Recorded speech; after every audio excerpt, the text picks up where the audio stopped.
우리가 예배를 이제 줌으로 예배한 지가 벌써 1년 반이 넘었어요. 우리가 지금 이제 미국 교회 세인트 폴스 패리시라고 하는 교회에서 이제 연락 오기를 기다렸는데 엊그저께 연락이 왔습니다. 그래서 그쪽에서 우리를 받아주시는 걸로 하고 이제 계약서를 보내드리려고 하는데 이제 마지막으로 우리 교회가 보험에 들어가 있는 것이 이제 확인이 되어야 된대요. 그래서 우리가 지금 그 작업을 하고 있고 아마도 이번 주 중에 파이널라이즈가 되지 않을까 싶습니다. 그래서 운영위원회랑 지금 이제 얘기를 하는 것이 아무래도 12월에 들어가는 것은 좀 빡빡할 수 있으니까 연말이고 해서 그래서 우리가 좀 잘 준비하고 연말 지나서 1월 첫째 주부터 우리가 미국 교회를 빌려서 그렇게 함께 대면 예배하는 것이 어떻겠는가 지금 생각을 나누고 있습니다. 그래서 아무튼 여러분들 같이 계속해서 기도로 마음 모아주시고 또 우리 운영위원회에서 결정 나는 대로 또 여러분들 어디서 어떻게 또 섬기실 수 있는지 우리가 어떤 그림을 가지고 우리가 그 세인트 폴스 시대를 열어갈 것인지 여러분들 자원해 주시고 또 지원해 주시고 그렇게 힘을 모아 주시기를 계속 부탁을 드릴게요. 여러분 뭐 1년 반 넘게 기다리셨는데 뭐 한 달 정도 더 기다리는 거 문제 아니잖아요. 그렇죠? 예, 그래서 한 달 정도 더 우리가 줌 예배 좀 잘 하고 모임 잘 갖고 그렇게 준비했으면 좋겠습니다. 여러분들이 뭐 이렇게 줌으로 예배하시면서 또 이렇게 하이브리드로 또 오프라인 또 이렇게 지역별로 모이시면서 공감하시는 것들이 있으실 거예요. 확실히 온라인보다는 오프라인이 더 효과적이다, 더 중요한 것 같다, 뭐 공감하실 거예요. 그래서 오늘 본문을 보니까 마침 예배 관련해서 우리 주님께서 중요한 문제를 다루시는 사건을 우리가 보게 되는데요. 우리가 이 세인트 폴 시대 오프라인 예배 모임을 앞두고서 우리가 예배의 본질을 좀 한번 고민해보는 시간이 될 것 같아요. 그래서 아주 적절한 본문을 우리 공동체에 주셨다고 생각이 됩니다. 우리 1절부터 4절까지 보면요. 우선 바리새파인들, 우리 율법학자들이 우리 주님을 따라오는 모습을 보여줍니다. 이 예수 그리스도, 예수님은 이 바리새파나 율법학자들의 어떤 종교적인 신념과 그들의 어떤 권력적인 어떤 위치에 있어서 이 예수님은 위협적인 인물이었어요. 예. 굉장히 위협적인 인물이었습니다. 그래서 이 바리새파인들과 율법학자들이 이 예수님으로부터 뭔가를 배우고 싶어서 상당히 먼 거리를 달려온 게 아니에요. 이게 사실 짧은 거리 아니거든요. 예수님을 쫓아온 거리가 상당히 먼 거리였는데 뭔가 주님으로부터 배우고 싶어서가 아니라 계속 트집을 잡고 어떤 모양으로든지 이 예수라는 사람을 제거해야만 한다라는 어떤 공공의 적 1호를 이제 뒷조사로 온 거죠. 예, 감시하러 온 거죠. 이 사람들이 드디어 꼬투리 하나를 잡은 거예요. 무슨 꼬투리를 잡았느냐 하면 제자들 몇몇이서 손을 씻지 않고 빵을 먹는다라는 것을 포인트아웃합니다. 그런 꼬투리를 잡아요. 제자들 몇몇이 손을 씻지 않고 빵을 먹는다. 그러니까 요즘 이제 시대는 뭐 코로나가 이제 다 끝날지라도 우리가 손을 씻고 뭐 이렇게 방역하고 그런 것이 뭐 이렇게 쉽게 사라질 것 같진 않아요. 예를 들어서 손도 자주 씻어야 되고 우리 아이들도 습관화돼 있어요. 무조건 오면 이제는 잔소리 안 해도 알아서 손을 씻어요. 예, 가끔 잔소리 하지만 물론 그런데 그것이 습관화가 돼 있어요. 예, 손을 씻는 것이. 그런데 여기서 말하는 손 씻지 않고 빵을 먹는다라는 것은 어떤 위생 문제가 아니란 말이에요. 어떤 종교적인 문제가 얽혀 있음을 3, 4절에서 보게 돼요. 이게 지금 손을 안 씻고 빵을 먹는 게 무슨 문제인가? 뭐가 문제인지 잘 모르는 우리 같은 이방인들을 상대로 쓰여진 예수 그리스도의 복음, 예수 그리스도의 소식 3절과 4절에 부연 설명을 해주고 있어요. 예, 우리 같은 이방인들을 위해서 3, 4절에서 왜 이게 문제가 되는지 한번 보도록 할게요. 3절. 바리새파 사람과 모든 유대 사람은 장로들의 전통을 지켜 규례대로 손을 씻지 않고서는 음식을 먹지 않았으며 또 시장에서 돌아오면 몸을 정결하게 하지 않고서는 먹지 않았다. 그 밖에도 그들이 전화받아 지키는 규례가 많이 있었는데 그것은 곧 잔이나 단지나 놋그릇이나 침대를 씻는 일이었다라고 얘기를 해요. 그런 부연 설명을 해요. 자, 위생 문제 아닙니다. 이거는 종교적인 전통 문제를 다루고 있어요. 종교적인 전통 때문에 손 씻지 않고 빵을 먹는 거에 대해서 지적을 하고 있단 말이에요. 그런데 계명에서 명하신 내용이 아니에요. 이것은 하나님께서 이러한 규칙을 지켜야 된다, 이러한 법을 지켜야 한다 하면서 계명으로 만드신 내용이 아니라 이거는 단순히 유대인들이 만들어낸 전통일 뿐이란 말이죠. 예, 이게 참 피곤한 사람들이에요. 이게 피곤해요. 이게 룰이 많으면 피곤하지 않습니까, 여러분? 그렇죠? 예, 룰을 다 알아야 되잖아요, 지키려면은. 참 피곤해요.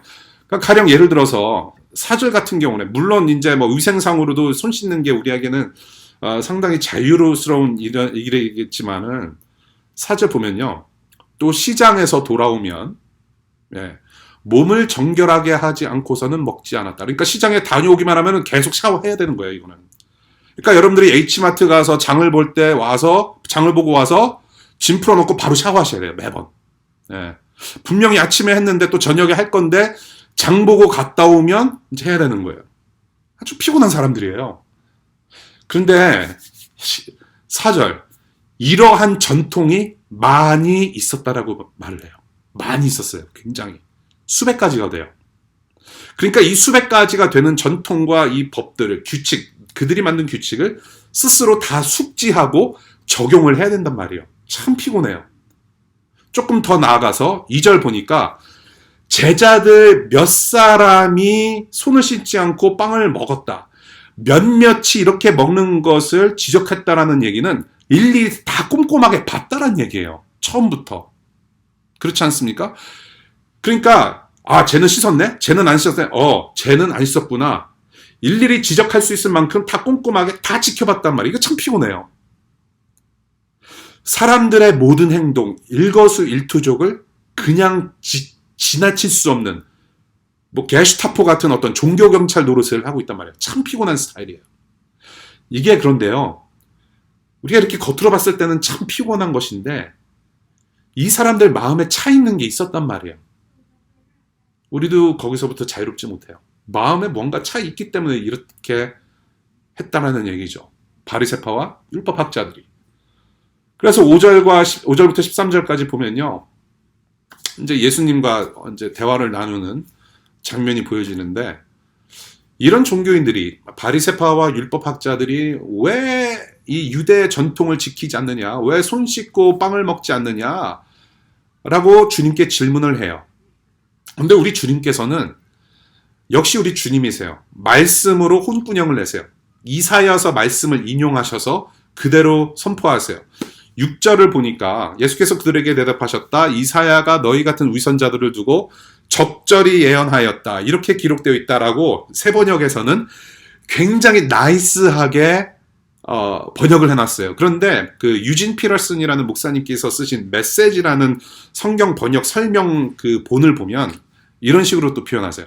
너희 같은 사기꾼들에 대해 이사야가 정곡을 찔러서 말했다라고 표현을 해요. 예. 그런 뉘앙스인 거예요. 사실은 6절이.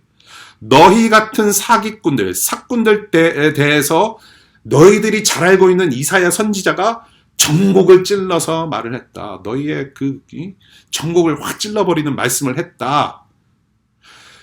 이게 지금 율법학자들, 바리새인들, 유대인들은요, 이사야 선지자를 잘 알았어요. 그들의 신앙의 대선배 되시는 그 선지자의 어떤 존재와 그 선지자의 그런 예언적 말씀을 잘 알고 있었어요. 그런데 그것이 오히려 종교인들에게 칼이 되어서 찔린 거죠. 예. 예수님께서 사실 이런 말씀 사역을 하려고 오신 거죠. 누가복음 2장 35절에 우리 예수께서 이 땅에 오신 이유를 이런 식으로도 설명을 해요. 그리고 칼이 당신의 마음을 찌를 것입니다. 그리하여 많은 사람의 마음속 생각들이 드러나게 될 것입니다. 라고 증언을 합니다. 누가복음 2장 35절. 예수께서 오신 이유. 칼이 당신의 마음을 찌를 것인데 그래서 많은 사람의 마음속 생각들이 드러나게 될 것이다. 이 칼이 되는 주님의 말씀의 내용이 바로 이런 거예요. 뭐 5절, 6절부터 쭉 보게 되면은 간단히 말씀드려서 너희들의 마음이 떠나 있으니 하나님께서 너희의 예배를 받으시겠느냐? 하나님 말씀이 아니라 너희들 지금 사람의 전통으로 예배하는 너희의 노력은 헛되도다! 라고 말씀하시는 거예요. 마음이 떠나 있기 때문에 하나님께서 너희들 마음, 그런 예배 받으시겠느냐? 지금 하나님의 말씀이 아니라 지금 사람 전통으로 예배하려고는 너희의 노력은 참으로 헛되다. 그것은 예배가 아니라는 거예요. 손을 씻지 않고 먹는 것은 실제로 율법이 아니에요. 하나님께서 내려주신 계명이 아니라 유대인들이 만든 전통에 불과한 거예요. 그런데 왜 이 전통을 자꾸 만들어서 하려고 하느냐? 유대인들은 스스로 하나님의 백성이라고 자부했죠. 그래서 거룩히 구분되어야 된다. 예, 그런 생각들이 많았어요. 그래서 거룩히 구분되어서 하나님을 섬기는 민족이기 때문에 우리가 조금 더 뭔가를 더 추가해서 Let's add up something more. 더 추가해서 뭔가를 지켜내면 하나님께 인정받으리라는 생각이 컸던 것 같아요. 이렇게 조금 더 해야만 하나님께 인정받고 조금 더 해야만 예배를 하는 것 같고 조금 더 해야만 하나님께 더 영광을 올려드리는 것 같은. 그래서 뭔가 자꾸 규칙을 만들어낸단 말이에요. 거룩한 생활을 하기 위해서. 좋은 취지예요. 좋은 마음이지만 좋은 마음이 좋은 마음이 아니란 말이죠. 그러면서 우리 주님께서 예를 드세요. 부모를 공경하라 라는 계명을 들어서 예로 설명을 하세요. 이 부모를 공경하라는 계명을 지키지 않으면요, 죽을 수 있는 율법이 바로 부모 공경이에요. 예. 부모를 공경하라. Honor your parents. 그런데 부모께 드려야 할 것들이 있는데 부모께 드리는 것을 갖다가 이것은 하나님께 드리는 것이니 부모님들께 안 드려도 좋습니다라고 자기들 주머니로 들어간다라는 거. 그것을 지적하세요. 이 밖에도 이러한 예들이 엄청 많다라고 말씀을 하세요. 부모를 공경하는 율법도 깨고 동시에 자기 유익을 위해서 하나님 뜻을 저버리고 그리고 하나님 이름만 되면 괜찮다라는 식의 어떤 신앙. 예. 하나님의 말씀을 저버리고 잘 지키지도 않으면서 말만 하나님을 섬기고 그런 전통만 지키면 된다라는 식의 언행을 갖다가 주님께서는 지적하신단 말이죠. 그래서 결론은 무엇이냐? 마음의 문제라고 말씀하세요. 14절부터 23절까지. 결론은 마음의 문제예요. 음식이 더러운 게 아니라 입으로 들어가는 것이 더러운 게 아니라 배설물로 나오는 응가로 나오는 것이 더럽다고 하시면서 20절 사람에게서 나오는 것이 사람을 더럽힌다라고 말씀하세요. 21절부터 23절 볼게요. 나쁜 생각은 사람의 마음에서 나오는데 곧 음행과 도둑질과 살인과 간음과 탐욕과 악의와 사기와 방탕과 악한 시선과 모독과 교만과 어리석음이다. 총 몇 개입니까? 예, 12개예요.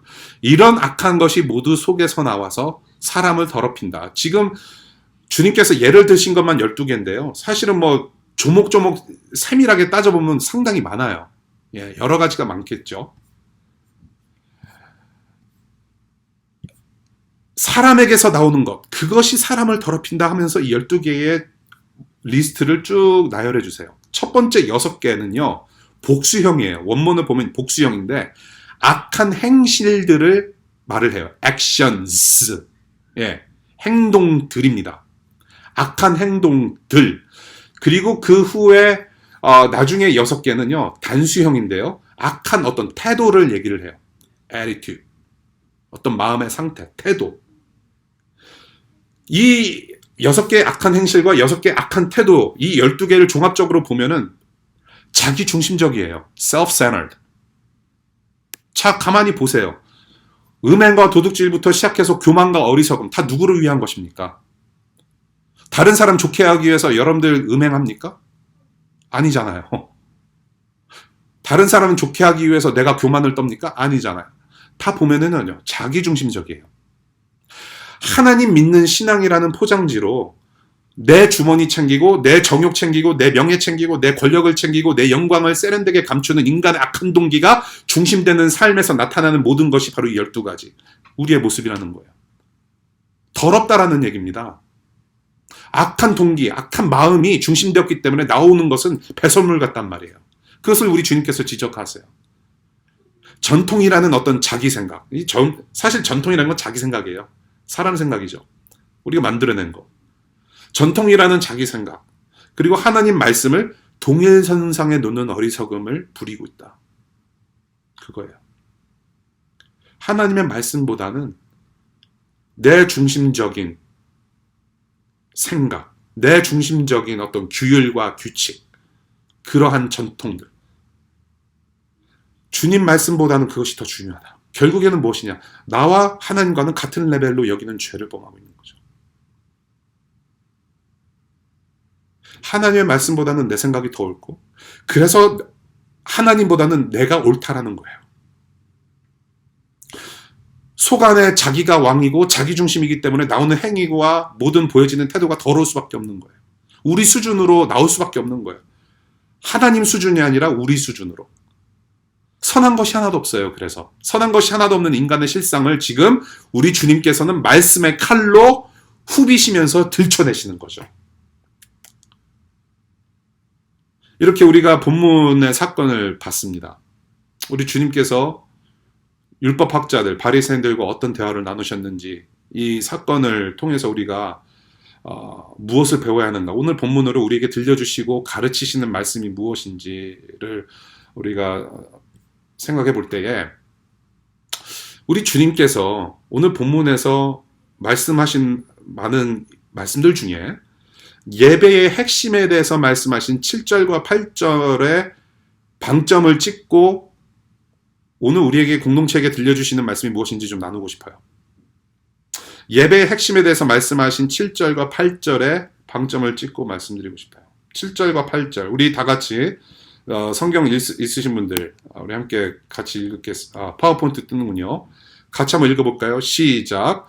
그들은 사람의 훈계를 교리로 가르치며 나를 헛되이 예배한다.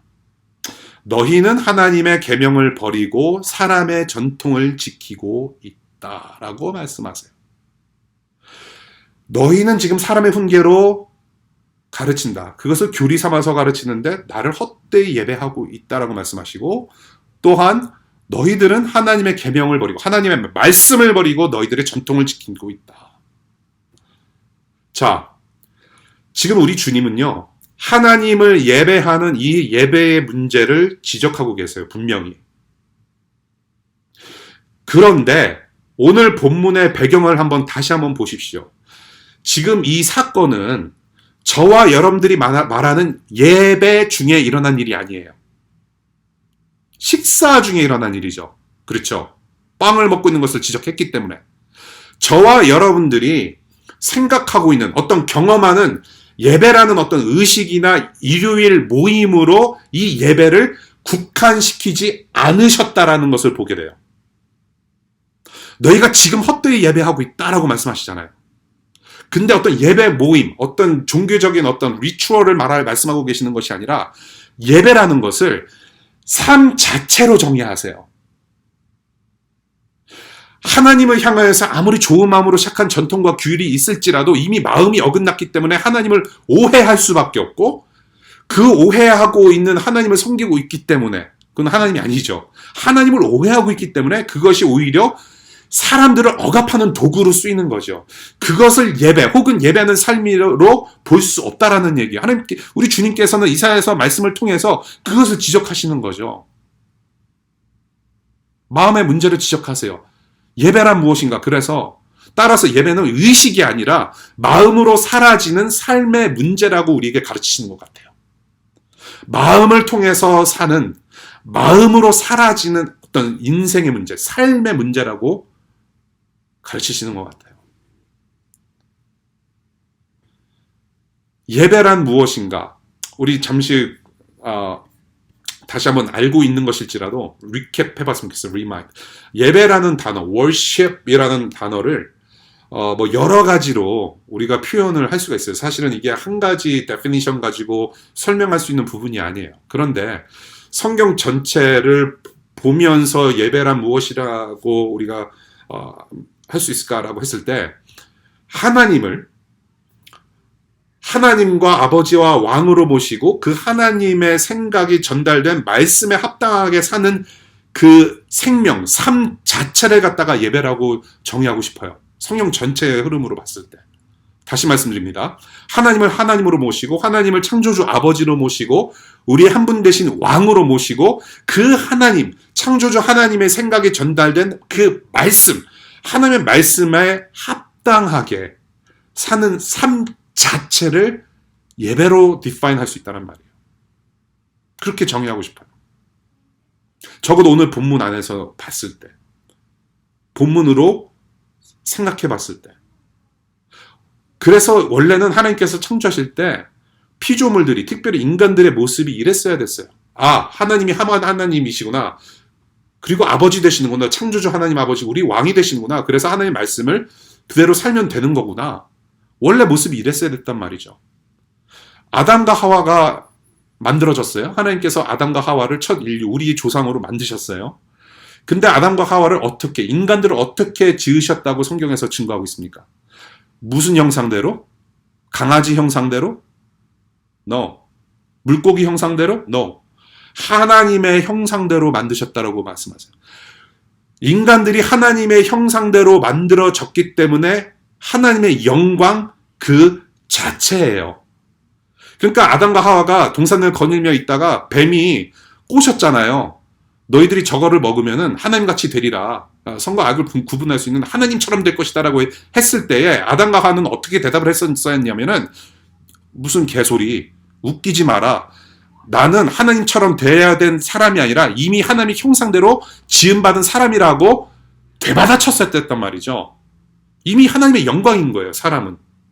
하나님의 형상대로 지어졌기 때문에. 자, 그러한 하나님의 형상으로 만들어진 영광 그 자체였던 인간들의 일상은 어떠했을까요? 타락하기 전에.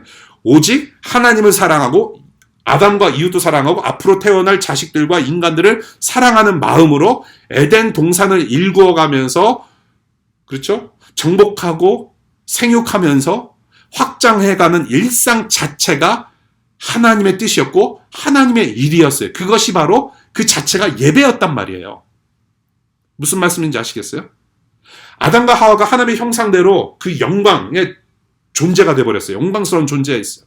그 영광스러운 존재가 일상에서 에덴 동산에서 했던 일들은 그 예배였단 말이에요. 뭐 특별히 만나서 우리 주님을 찬양합시다 그러면서 막 뭐 하지 않았단 말이에요.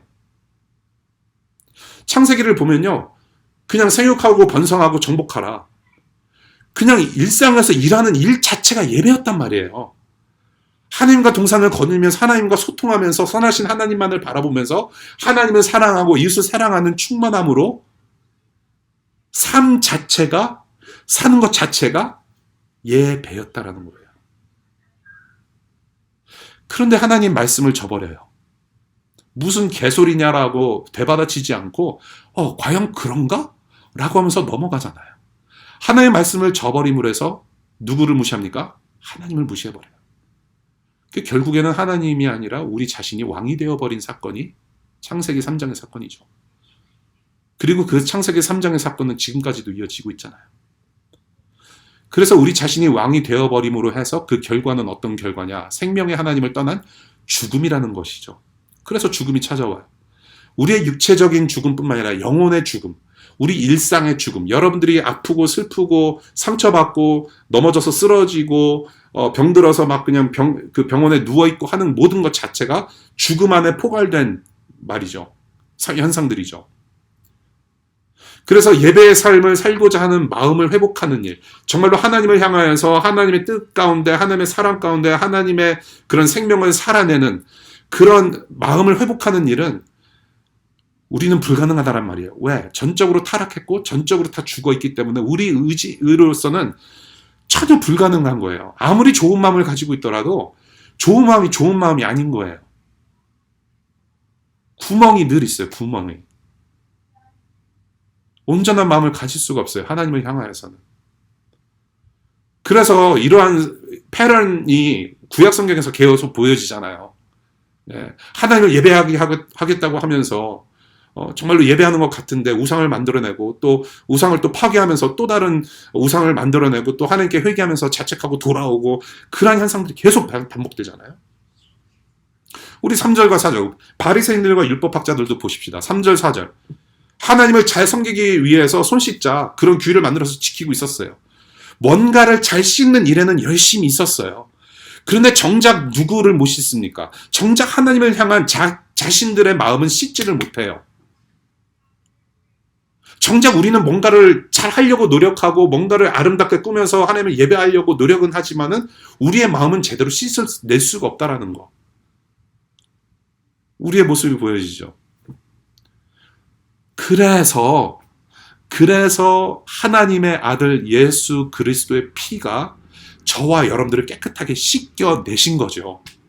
새로운 마음으로 하나님을 예배하는 자녀로 삼아주시기 위해서, 창조하신 모습대로 회복시켜 주시기 위해서, 다시 하나님을 예배하는 참된 모습으로 회복시켜 주시기 위해서, 이것을 보고 우리는 기독교에서는 구원이라고 불러요. 구원은 단순히 천국 죽으면 땡하고 천국 가는 것이 아니라 하나님의 형상대로 회복, 하나님의 자녀로 회복되는 것, 하나님의 예배 자리로 다시 돌아오는 것을 우리는 구원이라고 부르는 거죠. 참된 예배를 회복하자는 구호를 참 많이 외쳤어요. 수십 년 동안. 적어도 한국교회에서는 참된 예배란 무엇인가 세미나도 많이 있었고 컨퍼런스도 많이 있었고 여러 가지 찬양 집회를 통해서 참된 예배를 회복합시다라는 구호를 상당히 많이 외쳤어요. 그런데 참된 예배를 회복함에 있어서 가장 중요한 것이 무엇일까요? 수많은 경우에 찬양팀 워크숍을 주로 많이 했단 말이에요. 참된 예배, 구원과 직결된 문제예요. 그래서 저는 두 가지 말씀으로 좀 도전을 드리고 싶고 또 축복하고 싶고 두 가지 말씀 드리고 서서히 말씀을 맺을게요. 첫 번째, 우리 주님께서 여러분들에게 하나님을 예배하는 새로운 마음을 주시기를 바랍니다. 매일 하나님 예배하는 새로운 마음이 우리에게 필요해요. 본문에서 정말 이 주님께서 언급하신 내용들, 에덴 동산에서는 결코 있을 수 없는 일, 있어서는 안 되는 일들을 대표적으로 12가지 예를 드셨어요. 그러면서 주님은 마음의 문제를 적나라하게 지적을 하세요. 그리고 우리가 이 본문을 읽으면 마음을 지적하시는구나, 우리의 마음의 문제를 지적하시는구나 충분히 알아요. 그런데 잘 다시 한번 읽어보세요. 이렇게 중요한 일에 우리 주님은 지금 해결책을 주지 않으세요. 그렇죠. 문제는 지적하세요. 말씀으로 홍구녕 내시고 말씀의 칼로 찌르세요. 그런데 해답이 없어요. 지금 본문을 보면. 아니, 그러면 마음의 문제를 지적하셨으면 어떻게 새로운 마음을 갖게 되는지, 어떻게 하면은 참된 예배를 드릴 수 있는지 답을 주셔야 돼요. 그런데 답을 주지 않으세요. 왜? 이 문제를 해결할 수 있는 답은 오직 예수 그리스도 자신이기 때문에 그래요. 예수 그리스도라는 복음 자체가 답이기 때문에 그래요. 우리는 하나님을 온전하게 예배할 수 없기 때문에 아무리 좋은 마음을 품고 시작한들 좋은 마음이 아니란 말이에요. 예수가 필요할 수밖에 없는 존재예요. 그래서 예수께서 답으로 오셨어요. 그래서 복음인 거예요.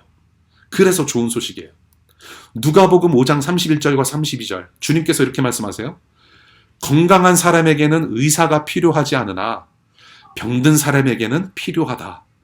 나는 의인을 부르러 온 것이 아니라 죄인을 불러서 회개시키러 왔다라고 말씀하셨어요. 주님께서 오신 목적이에요. 그것이. 잘난 사람 만나러 온 것이 아니다. 아픈 사람 부르러 왔다라는 말씀하시는 거예요. 죄인을 부르러 왔다. 저와 여러분들을 부르러 왔다라고 말씀하세요. 여러분, 저와 여러분들이 병이 들 때 의사의 어떤 처방이나 그런 거 두려워하지 않잖아요. 그렇죠? 그냥 잘 들으려고 노력하잖아요.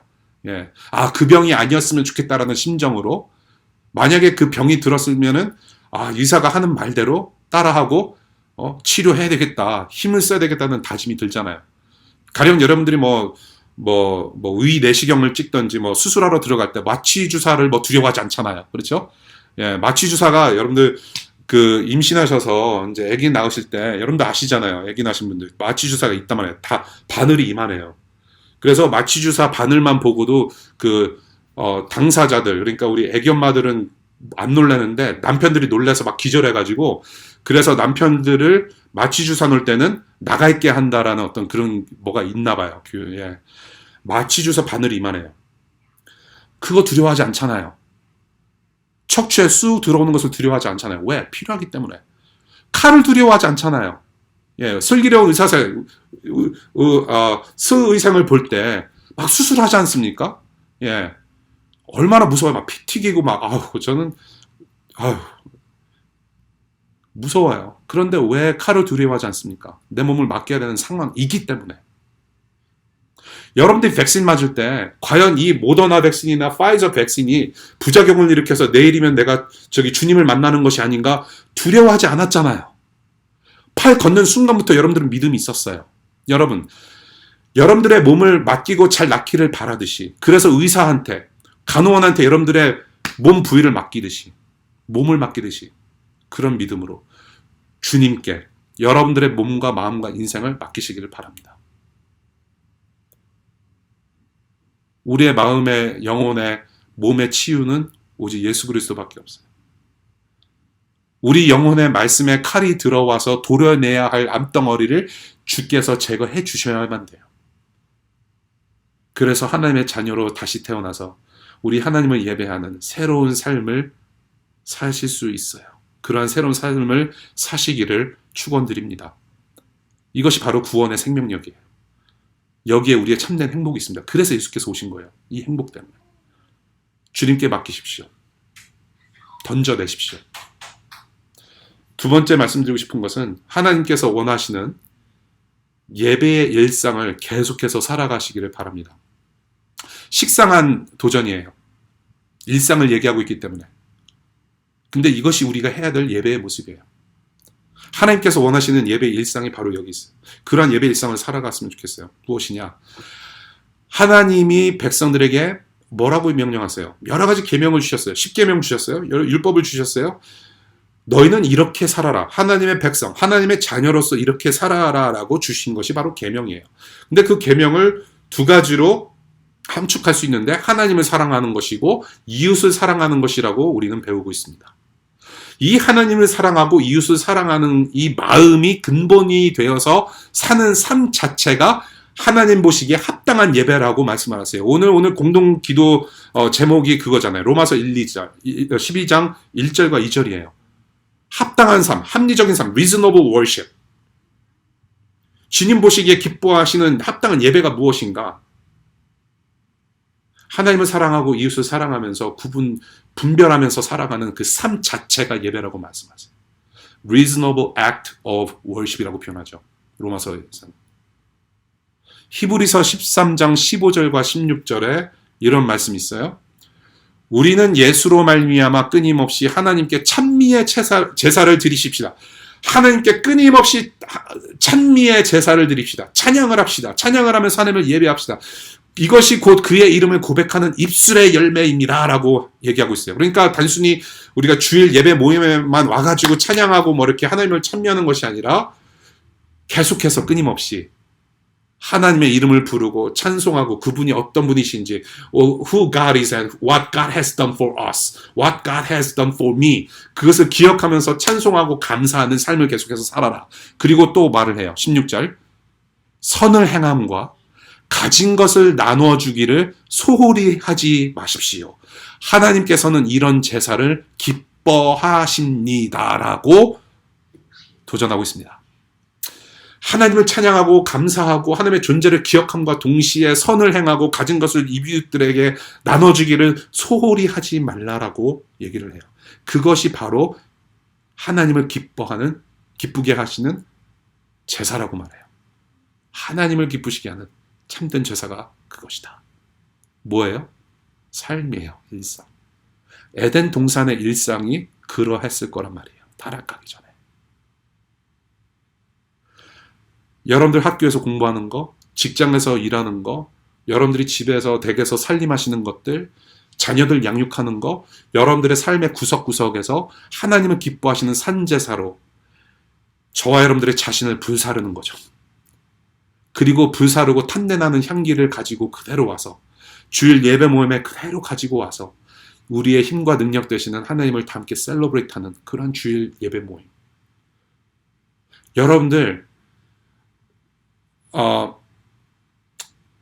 삶 자체가 예배인 거예요. 여러분들 직장에서 하시는 모든 일들이 순간순간이 공부하시는 그 모든 순간순간이 양육하시고 집안일 하시고 주방에서 그릇 닦고 뭐 베큐하는 그 순간순간도 It's worship. 예배예요. 하나님 나라 일을 하는 거예요. 사람들 도와주는 거, 엔젤 트리, 백조기 다 하나님 예배하는 거예요. 그렇게 우리의 삶의 구석구석에서 열심으로 불태워서 열심히 하나님의 사랑과 이웃을 사랑하는 삶을 살다가 ICU 하다가 지치고 날개가 찢어지고 마음이 찢겨진 상태로 걸레가 돼서 와요. 주일 예배 모임 때. 그러나 거기에는 하나님이 계시다라는 것을 우리가 주일 예배 모임을 통해서 확인받고 또다시 일상의 예배로 예배의 자리로 들어가서 또 분투해내는 삶. 그리고 다시 또 와서 주일 예배 모임을 통해서 다시 셀러브레이트하고 다시 힘을 얻고 가는 예배. 그래서 우리 DC2DC 교회 공동체 주일 예배만을 주일 예배만을 예배라고 여겨왔던 어떤 그릇된 전통과 의식을 깨는 노력을 우리가 지금 하고 있는 거예요. 예배하면 딱 주일 예배만 떠오르잖아요. 이제 그것이 아니라는 것을 우리가 계속해서 깨내는 숙제를 우리가 과감하게 해야 돼요. 그래서 우리 교회 공동체, DC2DC 공동체 예배를 예배 모임이라고 의도적으로 그렇게 부르기로 한 거예요. 그냥 주일 예배가 아니라 예배 모임인 거예요. Worship Gathering. 우리가 예배의 삶을 살다가 다시 우리가 gather 하는 거예요. 각자의 삶에서 예배를 하고 있다가 이제는 공동체적인 corporate worship으로 worship gathering을 하는 거예요. 예배 모임입니다. 우리가 앞으로 이렇게 해서 숙제를 우리가 해야 될 부분들이 참 많습니다. 우리가 이렇게 해왔기 때문에 혹은 뭐 다른 교회는 다 이렇게 하던데 왜 우리 교회는 이렇게 안 합니까? 어떤 체험적이나 전통적으로 당연하게 여겨왔던 것들을 당연하게 여기지 않고 과연 그런가 생각하면서 move on 하는 공동체가 되었으면 좋겠어요. 앞으로 우리가 깨면서 새롭게 받아들여야 할 것들이 참 많은 것 같아요. 우리가 팬데믹을 통해서 교회의 본질과 우리 일상의 본질, 뭐 교육의 본질, 뭐 예배의 본질 많이 고민을 해왔죠. 우리가 앞으로 새롭게 받아들일 것이 참 많다라고 저는 생각을 해요. 앞으로 우리가 1월 달에 세인폴에 우리가 입당하게 되면 참 많은 것들이 또 바뀔지 몰라요. 2년 전에 우리의 모습이 아닐 수도 있어요. 앞으로의 모든 사역 가운데. 예. 적어도 오늘 본문을 통해서 우리에게 주시는 말씀 중에 예배의 삶이라고 했을 때에 우리가 좀 이분법적으로 우리가 생각하지 않았으면 좋겠다는 말씀을 또 한 번 드리고 싶어요. 무엇이냐 하면 주일 예배와 일상의 삶을 너무 구분하지 말라는 거예요. 이 이분법의 문제가 우리 기독교 역사의 가장 큰 고질적인 암이라고 저는 생각을 해요. 암덩어리예요. 여러분들 이 율법사들을 보십시오. 율법 지도자들, 바리새인들. 이 사람들이 사실은 왕이 돼버린 거예요. 우리는 이런 규율을 잘 지키고 이런 법을 만들어서 잘 지키고 있다. 그런데 너희들은 왜 안 지켜? 왕인 거예요. 자기들이 만든 걸 가지고 억압을 한단 말이죠. 그건 하나님을 섬기는 것이 아니죠. 그런데 이와 지금 오늘 본문과 같은 비슷한 현상들이 교회에서 일어나고 있죠. 교회 지도자가 왕이에요. 그래서 가끔은 억압도 해요. 너는 왜 이거 안 해? 크리스찬이라고 하면서 너는 저런 거 해야 되는데. 그러면서 주님의 말씀이 아니라 어떤 새롭게 만들어진 규칙들을 가지고 푸시할 수 있는 경우들이 많단 말이에요. 사실 그런 경우들이 상당히 많아요. 그래서 상처받고 교회 공동체에서 뛰쳐나온 청년들이 상당히 많죠. 사실은.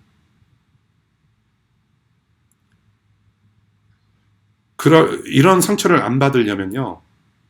여러 가지 방법이 있는데요. 여러분들 자신이 스스로가 목사처럼 생각하고 목사처럼 살아야 돼요. 무슨 말이냐면 일주일에 한 번 예배 모임 와가지고 목사가 하는 설교에 거기에 목매달지 마세요, 여러분. 부탁입니다. 물론 설교가 중요해요. 사실 설교 관련해가지고 제가 드릴 말씀이 상당히 많은데 설교란 무엇인가 정의된 바가 없어요. 예, 2000년 동안 우리는 그렇게 살아왔어요, 기독교인들이. 일주일에 한 번 선포되는 말씀 중요하지만 그게 다가 아니란 말이에요. 목사처럼 사십시오. 무슨 말이냐? 여러분들 말씀 끼고 사세요. 저는 그 정도 강조는 할 수 있다고 생각해요. 강요는 아니지만 저는 강조를 합니다. 예. 말씀이 있잖아요. 성경책 앱도 있잖아요. 얼마나 감사해요. 성경 번역본 있잖아요. 영어 잘하는 사람은 영어 성경 보면 되고, 한국말 잘하는 사람은 한국말 성경 보면 되고, 중국말 잘하는 사람은 중국 성경 보면 되잖아요. 성경이 있잖아요. 그런데 왜 안 읽어요? 하나님 믿는다고 하면서. 그래서 종교개혁가 마틴 루터가 종교개혁을 할 때 사실은 원래 개혁이 어디서부터 시작됐냐면 성경에서 읽는 것부터 시작된 것이 바로 종교개혁이라고 저는 봐요. 예. 성당에다가 그냥 95개 반박문 못으로 찍어낸 것이 시작이 아니라 성경을 읽어서 보니까 복음이 보이더란 얘기죠. 성경 읽는 게 혁명이에요, 여러분. 전에 우리 그 양육과 훈련에 관련해서 몇 분하고 이제 논의를 한 바가 있었는데, 뭐 여러 가지 이제 플랜이 있어요. 플랜이 있는데, 전 여러분들이 기본적으로 해야 될 것은 뭐냐면 성경 읽는 것부터 다시 시작해야 된다는 거. 성경 안 읽고 일주일에 설교 한번 들으러 왔는데, 아, 목사님 그냥 되게 밋밋하다. 뭔가 도전이 되는 거. 그러면 이제 예배 끝나고 나서 동영상 또 찾는 거죠. 페이스북 같은 데 이제 짤 올라온 거, 그거 보고, 아, 이 정도는 돼야지. 그 마음에 또 어떤 평안을 얻고, 위로를 얻고, 도전을 받고, 뭔가 사라지는 것 같고. 그러지 말자는 얘기예요. 성경 읽는 혁명부터 시작하십시오, 여러분. 고민하셔야 돼요. 그러니까 자꾸 목사한테 의존하는 기독교가 되어다 버리니까 목사가 자기들 스스로 잘난 줄 알고 왕이 돼버리는 거예요. 여러분, 기독교 2000년 역사의 암덩어리를 누가 길렀는지 아세요? 물론 목사들 문제도 있어요. 교회 문제가 커요. 그 교회는 누가 구성하는 걸까요? 여러분들이에요, 교우들. 소위 자칭 그리스도인들. 적은 외부에 있는 게 아니라 내부에 있어요, 항상. 우리 교회 DC2DC 청년들만 모여있어요. 앞으로 20, 30년 뒤에 여러분들이 뭐 귀국을 하든지 이민교회에 남아있든지 이제 앞으로 여러분들이 정말로 교회의 어떤 척추들이 되셔가지고 이제 앞으로 계속해서 복음을 전하시고 교회가 교회됨에 있어서 여러분들 계속해서 분투하실 텐데 정말 여러분들께 부탁드립니다. 여러분들 하시는 일들이 성직이에요.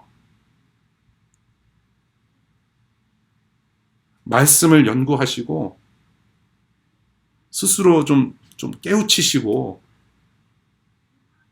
정말 그렇게 강조드리고 싶어요.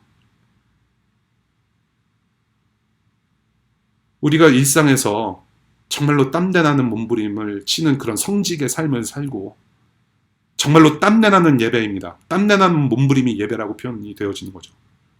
예. 여러분들 엑셀 작업 많이 하시잖아요. 그렇죠? 직장에서 엑셀 작업을 할 때 카피 페이스트를 하거나 그 숫자 포뮬라를 바꾸는 것 자체도요. 여러분들 하나님의 일이에요. 아까 히브리서 13장 16절에 선한 일을 하십시오.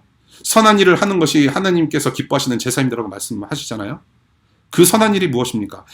엑셀 작업을 할 때 뭐 의도적으로든지 아니면 그냥 대충 해가지고 막 포뮬라 다시 해가지고 뭐 바꿔가지고 잘못해가지고 그 프로그램 자체가 완전히 잘못된 결과를 나오는 것은 악한 일이죠.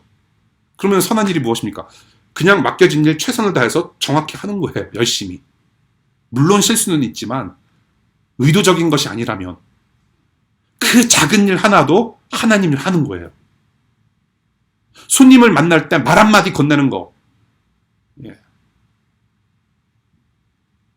하나님 일 하는 거예요. 설거지 할 때도 그릇 하나 깨끗이 닦는 거. 고춧가루 하나 끼지 않고 깨끗하게 닦고. 우리 애기들, 우리 엄마들, 포뮬러 하나 만드는 것도 이게 엄청 흔들어야 되거든요. 팔 아파요. 예. 우리 엄마 아빠들. 포뮬러 하나 만들어서 애기 먹이는 것도 하나님 일이에요. 하나도 버릴 일이 없습니다, 여러분.